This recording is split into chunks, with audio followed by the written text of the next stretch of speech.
So I will continue with this FitzHugh-Nagumo model today. So if you remember, last time we were trying to show whether the fixed point was stable or unstable, and we were doing this linearization, right? And then after we figured out what the matrix M was from the linearization, we were trying to compute the determinant and the trace, right? And then we said depending on the sign of the determinant and the trace, we can infer whether it's stable or unstable. So when we looked at the N nullcline and the V nullcline from yesterday, we saw that we had dN infinity. Remember, this was the sodium activation at equilibrium. Differentiate with respect to V, the voltage is greater than this.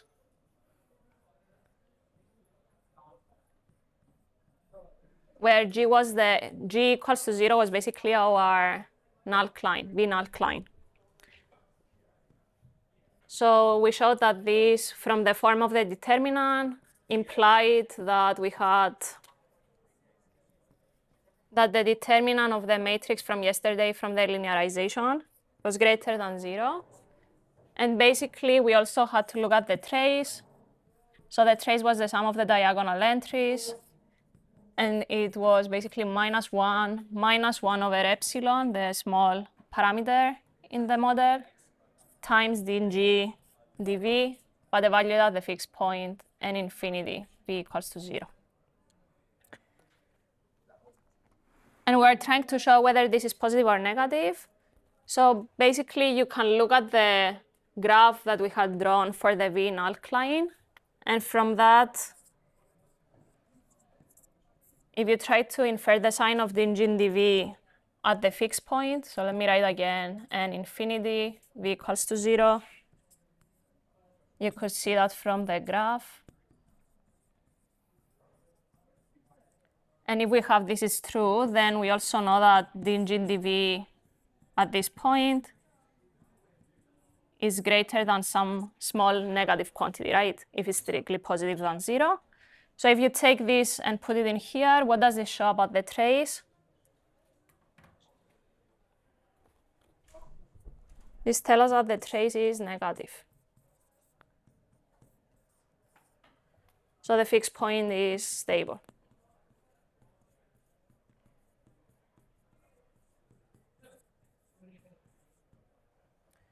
So I will make a small note to tell you basically the connection with the action potential. So although the fixed point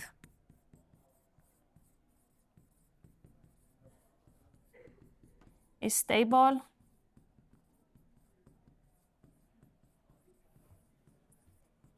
a small increase in the voltage, V,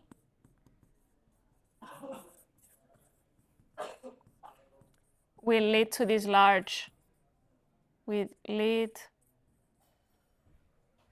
to a large excursion from the equilibrium. And this is the action potential again.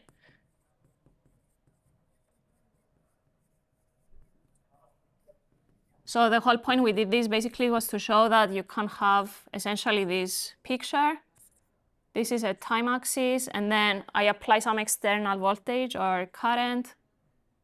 I managed to have a small increase in V from the equilibrium, which is this line. Give me a large excursion, so I'm gonna have something like this. It's gonna offset a bit, and then it's gonna go to the equilibrium, right? And we did this case for the case where you have something which is spatial independent, but we will also look at what happens when you have spatial dependence now. So the voltage doesn't only change with time, it can also change with space. This is what we will be doing today. Okay, so before I continue to that, let's also look at, I will make a comment about limit cycles in this problem.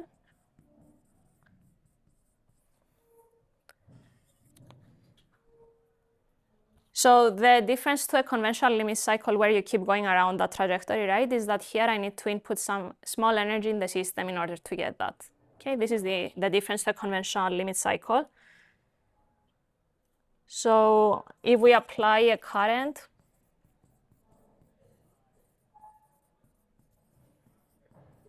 then this will push us off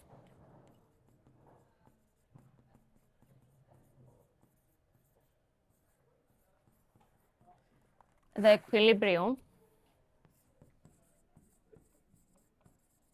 and send us around the trajectory before starting the process again.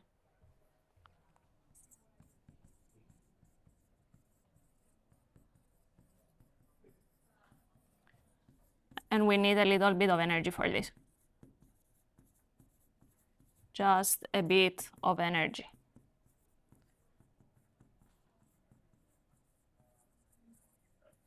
So we talked about having a FitzHugh Nagumo model, and we had 2 ODEs, right? The point was we started with the Hodgkin-Huxley model that had 4 ODEs, right? And what we did was to manipulate the system a bit to derive 2 ODEs for 2 unknown variables that we are trying to solve for.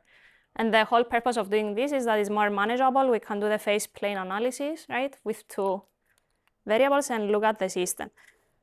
So I will tell you, instead of looking at the FitzHugh Nagumo model, we will look at a particular equation for that. So I will give you a specific form for a functional that we were looking so far.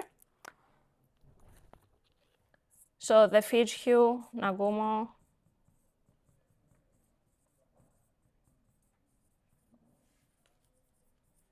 model is a reduction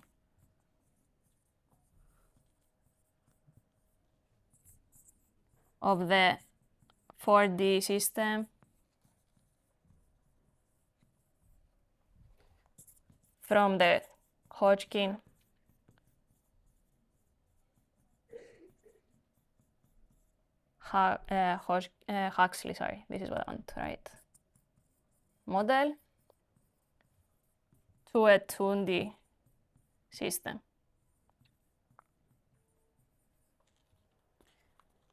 The FitzHugh Nagumo equations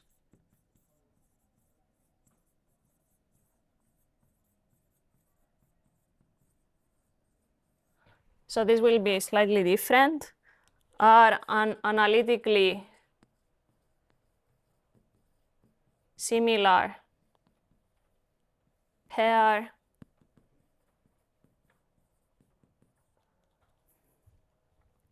of equations that give you the same behavior.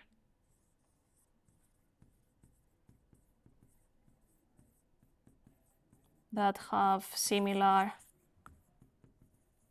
and I will write both next to each other so that you see the differences.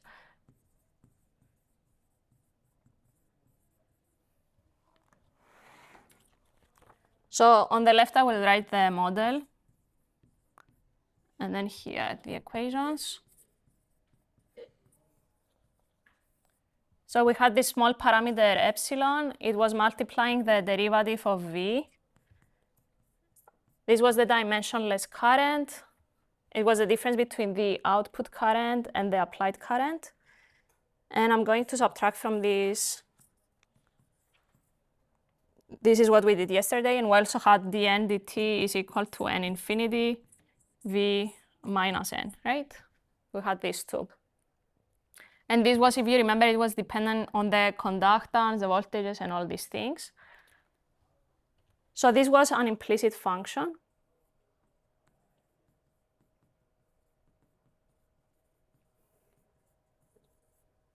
But the equations will be a bit more easy to handle mathematically. They will again be epsilon v dot. I will have I star again. And I'm going to write here f of v. So it's not a function of v and n, it's f of v minus w. And w here is going to be gamma v, where the form of v of f here is a cubic function. So I have v minus a, 1 minus v. And the a is between 0 and 1. So this is a cubic function.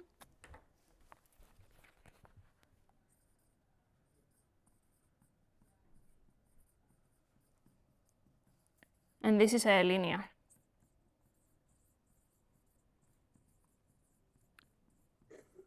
why did we have this cubic function? So if you remember from what we were drawing yesterday, maybe I can make the picture. It was a picture that looked like this, right? It has some form like this. So that's why we choose F in that form.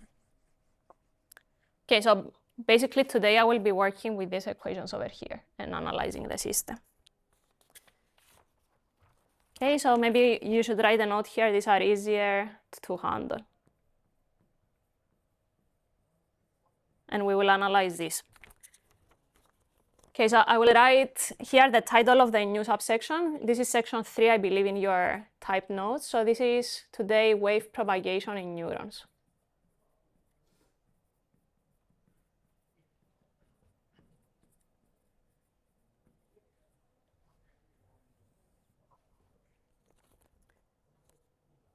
Okay, let me ask. So I will give you a fun fact of the day. So how fast do you think nerve signals travel? What's the speed in miles per hour? Oh, that's too fast. We said, okay, I was like, it's a fun fact, it's gonna be fast. 270. Close enough, I don't know. Actually, this I have to say, I saw some notes that Ian Griffiths had, who was the lecturer usually doing this course, and he was like, it's 270 miles per hour, and it's like equivalent to a Bugatti, which is like the fastest car that I get. So you can make that analogy. I don't know. I will pretend like I knew this, but no, I just read it. Okay, so fun fact of the day. It's the only one you're getting, sorry. So nerve signals can travel at speeds of 270, so that you remember your classmates said this, miles per hour. Okay, basically it has to be fast because, say, I don't know, I do this on a hot surface, I don't want to leave my hand there, right? So that I burn, so it has to be a really fast reaction. Okay, so what we will do today is the following. So I will just have a schematic of the neuron or axon. So say I have this.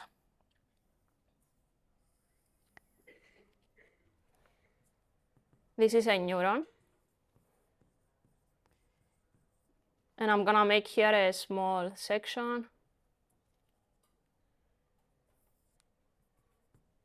So we will take this view of the neuron being basically an electrical cable. And I will use these circuit equations that we had with voltage, capacitance, and so on to write down some equations. And we will be able to analyze this wave propagation in a neuron. Assuming that it's a cylindrical shape like this, so that I can basically approximate things like the area, the cross-sectional area, the perimeter, and so on in an easy way. So a circular cross-section.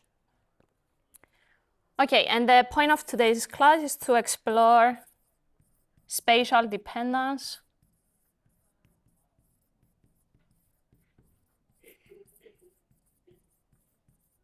of the Hodgkin-Huxley model. And again, I have like the internal part of the neuron and and external part. So the axon behaves like an electrical cable.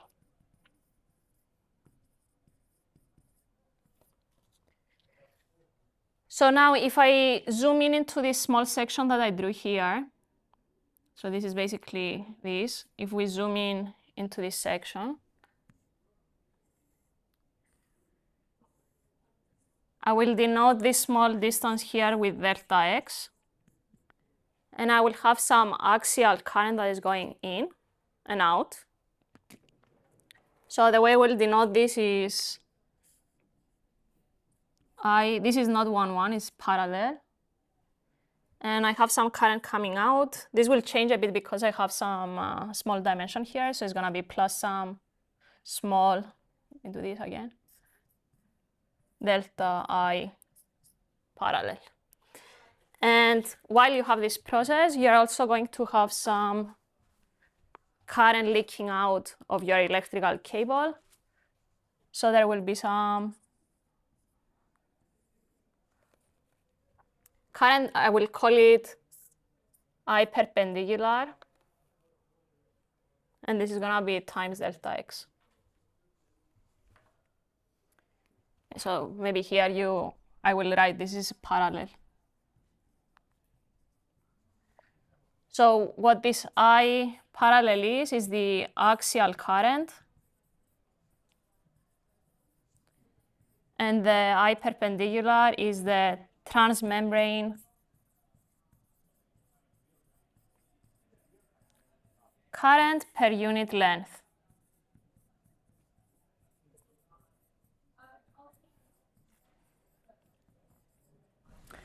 So in order to be able to write down the equations, I will also have a notion of resistance again, because this has to do with circuits. So I'm going to have an axial resistance, which I will call R.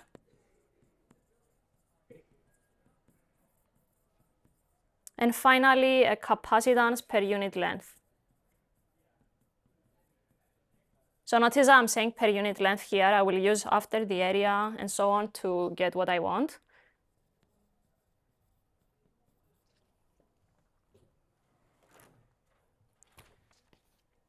So this R tells us how willing the electrical cable is to let current through it, right? If it's very high, it doesn't let current. The capacitance instead, it tells us the ability of a cable to store charge. This is what this is saying. I have this also in my notes, so when you want to see it. So basically, we can also make a note here. This is the leakage. Because the axons are not perfectly insulated.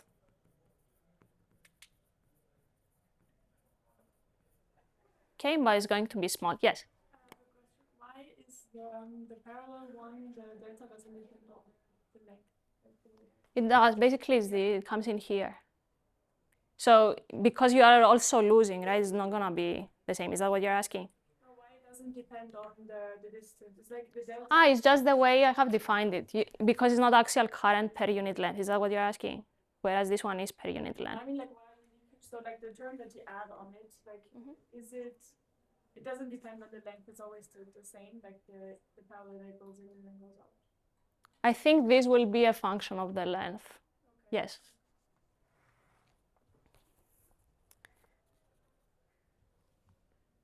That's a good question. But yeah, I think it is dependent. Like if I had a really long section, probably it would be different. Yeah.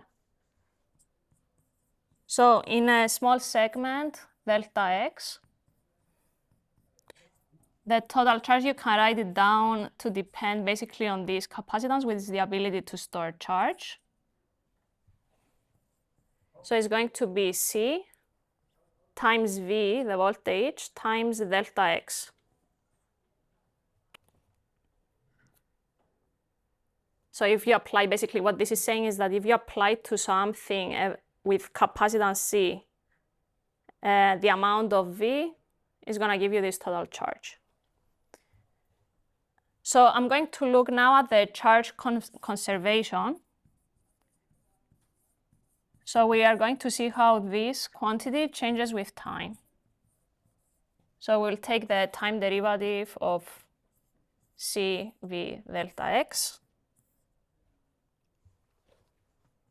And this will be, so let me first write it and then I will tell you what the different terms are.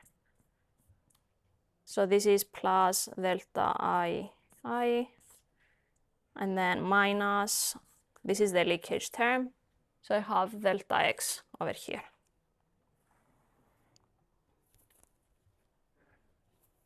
So this is basically telling us that the only term that is increasing your charge is the one that goes in. So if I now assume C constant, we will have that this is C dv dt delta x. And if I do this, basically you see this cancels with that, so I'm going to get minus and then minus delta I. Okay, now taking the limit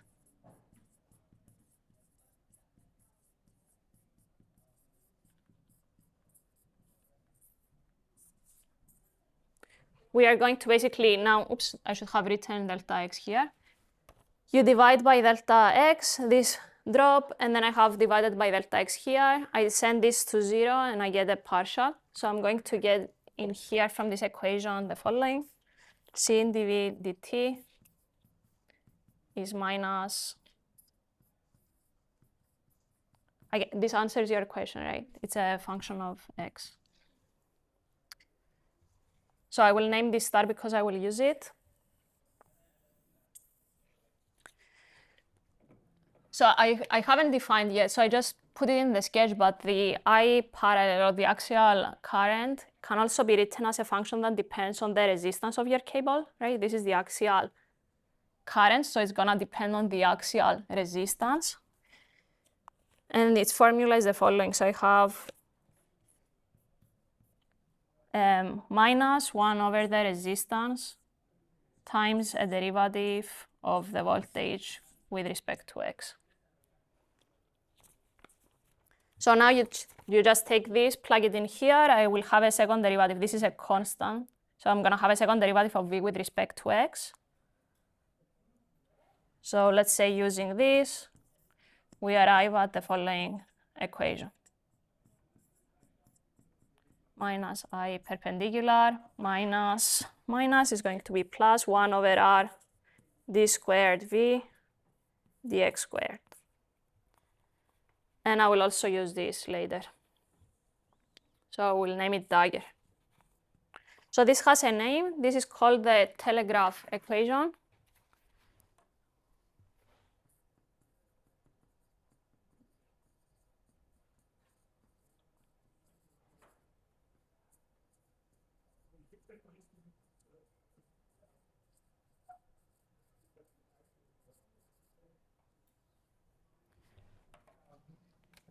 And it tells us basically, you see, now you have this spatial dependence that we didn't have before. Or sometimes you might see this in the literature as the cable equation, so it's the same thing. Okay, so let me come on this board now. So remember that in the sketch that I drew, I will leave it here, it was a cylindrical shape, right? So if I repeat it here, it was something like this. And I assume that it has a circular cross-section for the following purpose. So now if we say, if I want to compute the perimeter of the neuron,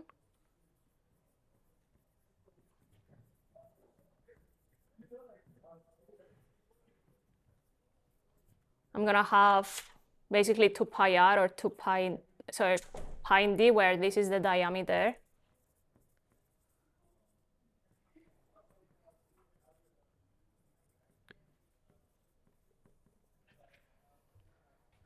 Assuming the axon has a circular cross-section.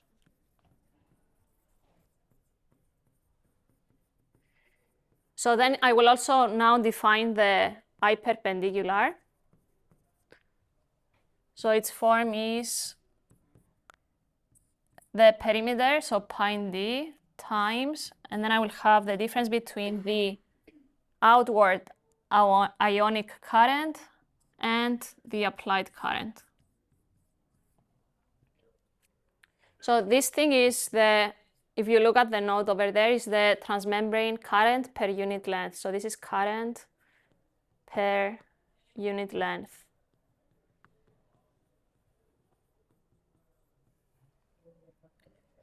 And this thing is the current per unit area that we defined earlier, which is the difference between the outside and the inside. between inside and outside as defined earlier.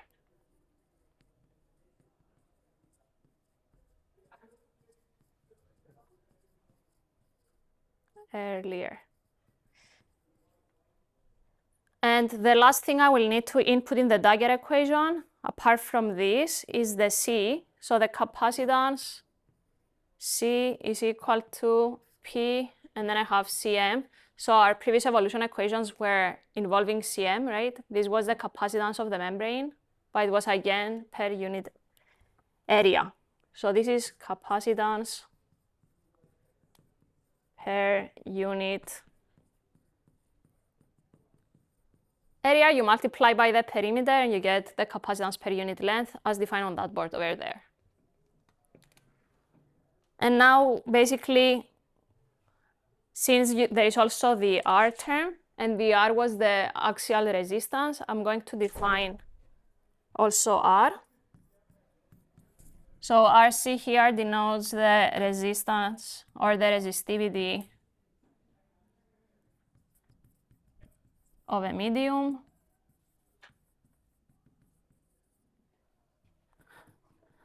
And then it's related to R through this ratio. So it's RC over, and then we have area.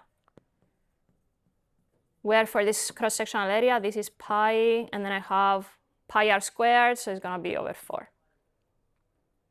So plugging all these things in the Dagger equation, you will arrive at the following. This gives, so you'll get basically the pi and d cancelling everywhere, and you're going to arrive at Cm dv dt minus I plus, and then you have, let's see, from the area is going to be 1d remaining. So I'm going to have here RC, and then a second derivative with respect to space of the voltage. So this is your equation.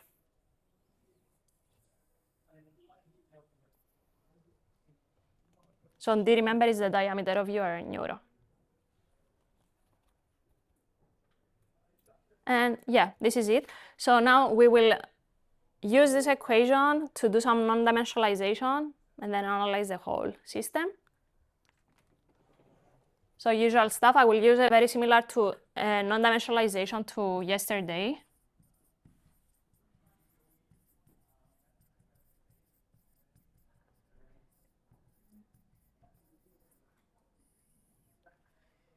So the V will be exactly the same as before. So I'm going to have the difference between the input voltage and the equilibrium V divided by the difference between the sodium resting potential and VEQ. And then this is basically conductance of sodium, the difference between the resting potential and equilibrium, G, and this is the implicit function that we had from before. And for the spatial length now, I will also have to non-dimensionalize, whereas yesterday we only saw the time non-dimensionalization, right? We didn't have a spatial dependence. So this will now be, this is the same as yesterday again, so it's tau n. This is the relaxation time. And I'm going to have here L. This is to be chosen later.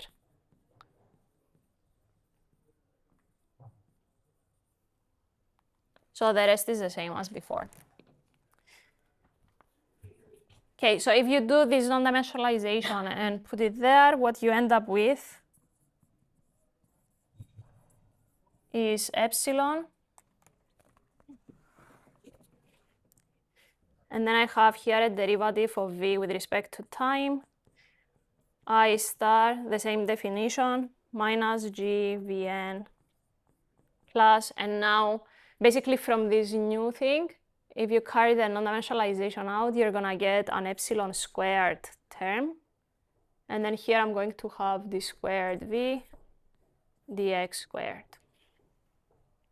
And then the same equation as before, this didn't change. It's going to be dn dt is equal to n infinity V minus n. So I'm going to say here, this is also in problem sheet number 2.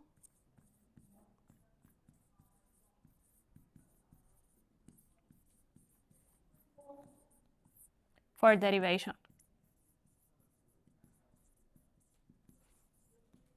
So if you just compare to the equation we had from before, basically the new term that you get is this.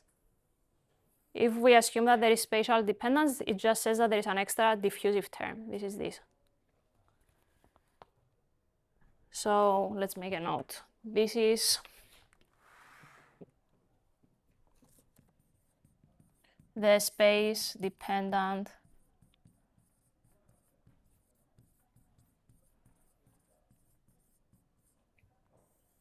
version of the FitzHugh Nagumo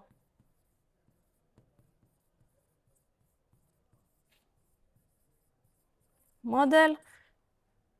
So it's same, just adds an extra d squared v dx squared term.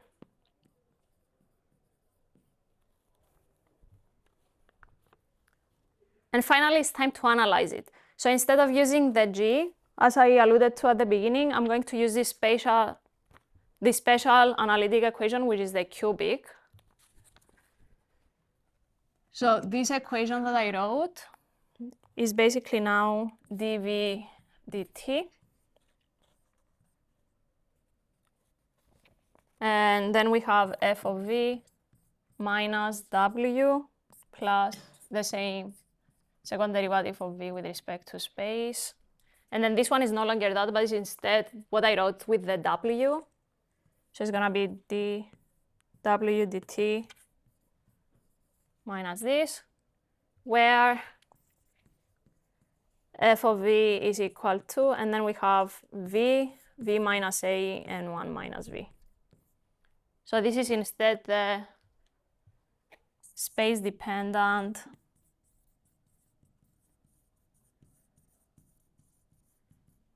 FitzHugh Nagumo equations.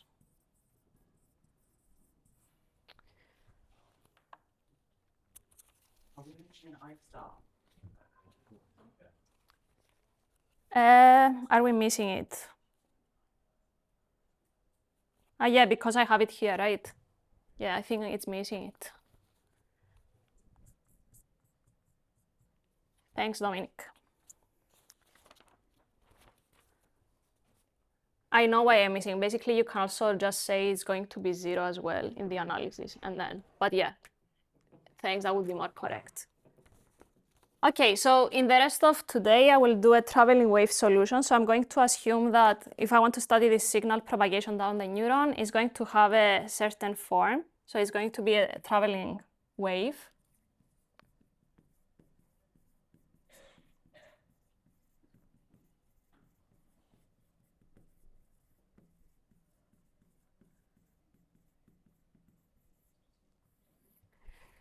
And to do that, you can basically write the following. So the v will be a function of some variable xi. I'm going to also have to write something for w. So w will also be a function of xi.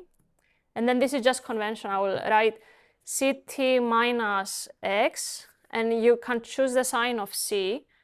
This is the wave speed. So if I choose it to be positive or negative, it will tell you in which direction your wave is propagating in, right?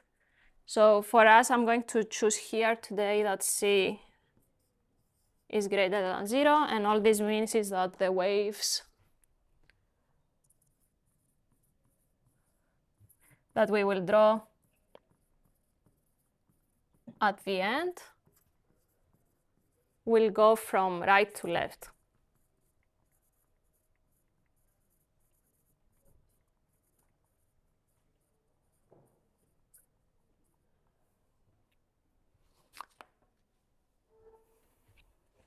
So basically, if you take those equations, and I will set this to 0, that Dominic asked, I think it's because in the rest of the notes I don't take that into consideration. I'm going to write the following two forms. So I'm going to have from the second one just the equation that I've written there, but after having substituted this in. So if I differentiate that, you're going to get a C. So there will be a C here. And let me just do it with prime so that it's easier. So this is the second one. And then from the first one, again, if I do the same business there, I'm going to get a C here. And then V prime. And on the right-hand side, I have the cubic minus W plus epsilon squared and V double prime. So these are the two equations.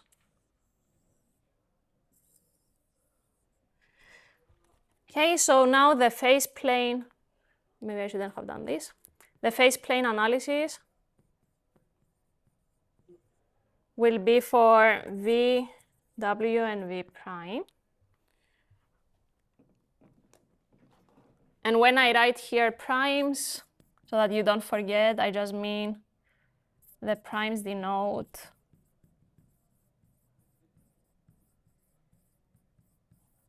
derivatives with respect to Xi.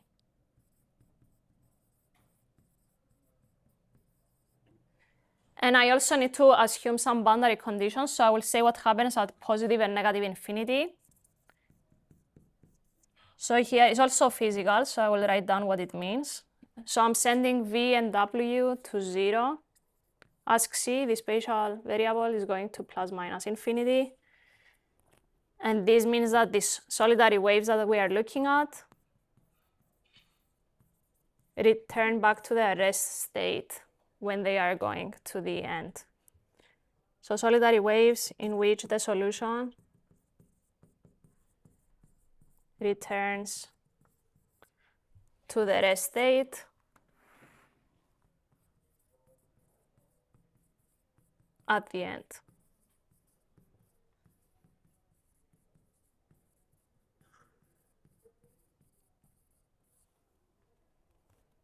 Okay, so probably what we will do now is the hardest part of the course. So if you understand it, perfect. The reason for that is because it's a three-dimensional space, and we will be taking 2D slices through it with different variables in order to be able to analyze it. So if my drawings aren't that nice on the board, it will be hard to visualize. But if I do a good job, you will be able to understand it. But in any case, if you have any questions, you should ask me. Okay, so I will say here that what is difficult with doing this analysis. So it's harder to do phase plane analysis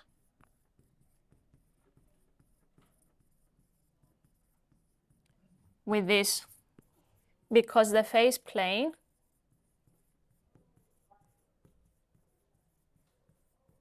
is 3D.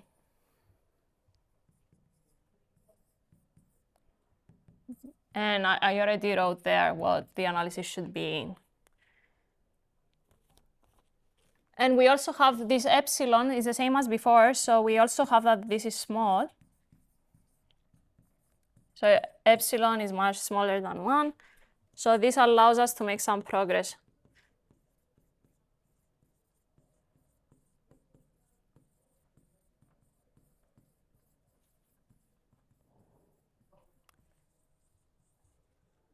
Okay, and for this, we need to basically separate the whole analysis in 4 main steps.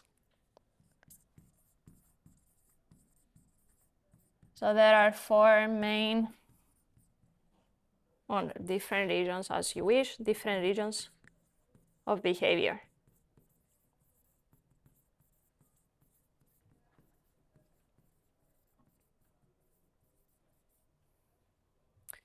Okay, so I will begin with the curve where it's going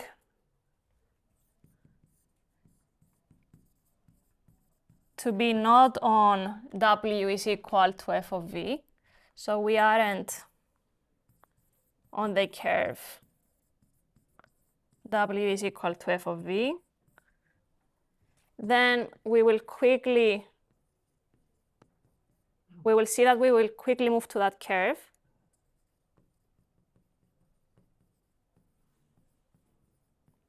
Because of our equation 1. So if I look at number 1, I have epsilon CV prime is equal to f of v minus w plus epsilon squared. But epsilon is small, so to leading order of epsilon, I get that, right, is equal to 0. So I have, this is the fast motion.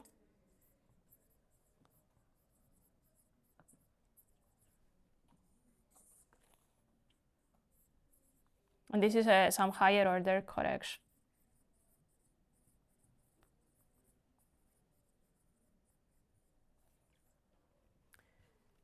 So then we can say that in this region, since things are happening fast,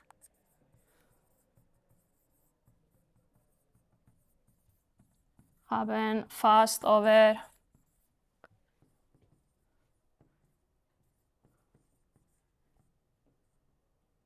xc scale. So basically, I will do a rescaling knowing this. So I will name a rescaling of the form xc is equal to epsilon zeta. And remember that these primes that I wrote here are derivatives with respect to xc, since v is just a function of xc now. Right? So if I'm differentiating with that, I'm going to now write the equivalent thing, but as a derivative with respect to z. So we are going to acquire some epsilon terms. Does that make sense? Okay, so basically this thing becomes c from this, and then I have v prime, but I'm gonna write out the derivative. F of v minus w, and then I have plus. And then this one, you have epsilon squared divided by epsilon squared, so it's going to just give you d squared v, dz squared, zeta squared. So I will name this equation maybe 1 prime. Okay, in this region, if I now consider equation number 2,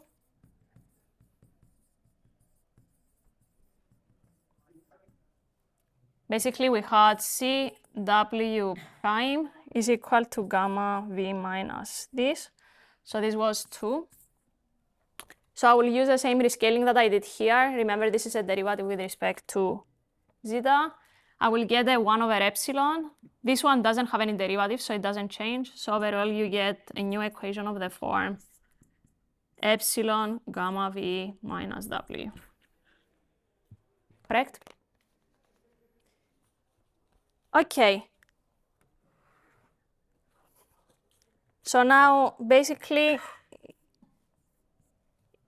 if epsilon is small, we are going to have that this is 0. I'm going to have, this is a derivative of w, so this implies that w is constant.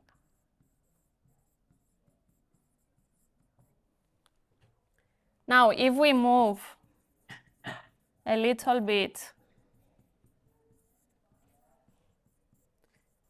away from v, so remember v equals to 0 was the equilibrium for us because of the non-dimensionalization.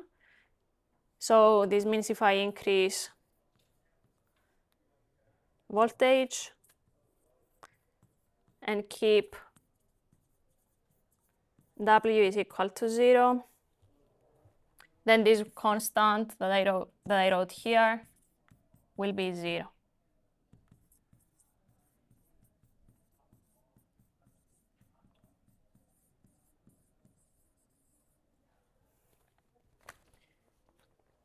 But I don't want to be working with these things because it will get complicated quickly. So I will do a substitution. I will introduce a new variable in the system. So far we had just w and v. So I'm going to let now u be this derivative here. So it's going to be dv d zeta. And then you're going to see that from the second derivative, I will get a first derivative of u, right? So that is a first order equation instead. Okay, so this is, so that you remember, I'll put it in this box. Then we can write the equation 1 prime. Can be written as And then you have C. I'm going to substitute that there. So this is Cu is equal to f of v minus w plus u prime. And this now denotes a derivative with respect to zeta.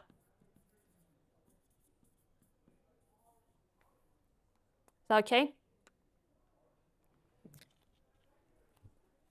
Okay, so then now finally we can analyze it. So basically the system of equations that we have is this.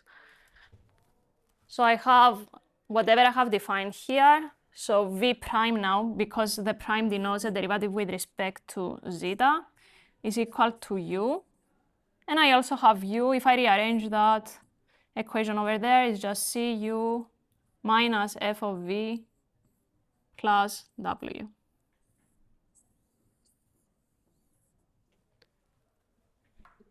Did I do any mistakes with the signs? I think it's fine, right? Okay, so this equation now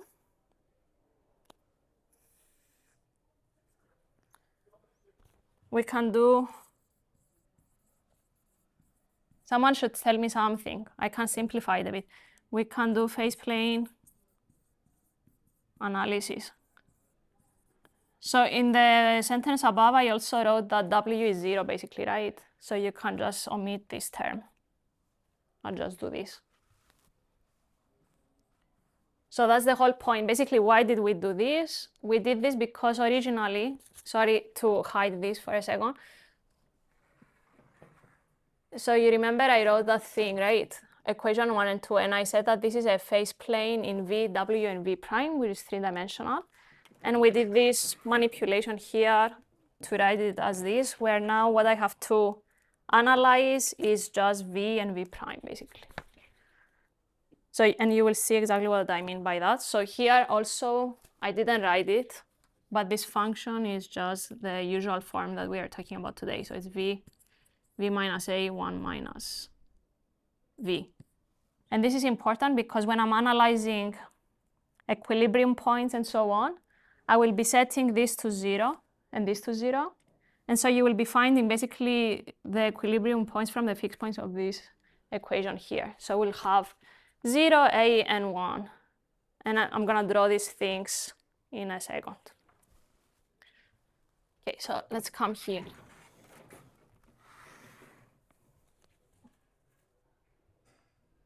No, I already have just 2 minutes. So you'll have to wait for me to mess up my diagrams next time. Okay, so the fixed points are as follows. Is u is equal to 0, right? This is from setting the first thing to 0, v prime. And then if I set the other one, I already know if v prime is 0, right? What do I know about this? It's 0 also, so I only have to solve u prime is equal to 0, so it's just f of v is 0, right? So if f of v is 0, you just have 3 points now for v. So v is equal to 0, a is between 1 and 0, so I'm gonna write this 3. Okay, perfect. So these are the 3 equilibria, are the zeros of f of v with u is equal to 0. Okay, so basically the diagram that we have, if I'm looking at this slice of u and v, this is u, this is v, I have v is equal to 0, a, and 1, correct? And I also know the exact form of the f, so you can basically get its shape, so it's going to be something like this. And maybe let me shift this a bit here, it doesn't matter, you can put it wherever. So I have something like this, and I'm going to denote this, there will be a reason. So this is point A, this is point B, and this curve here is basically the null line. So u is equal to 1 over c f of v null line.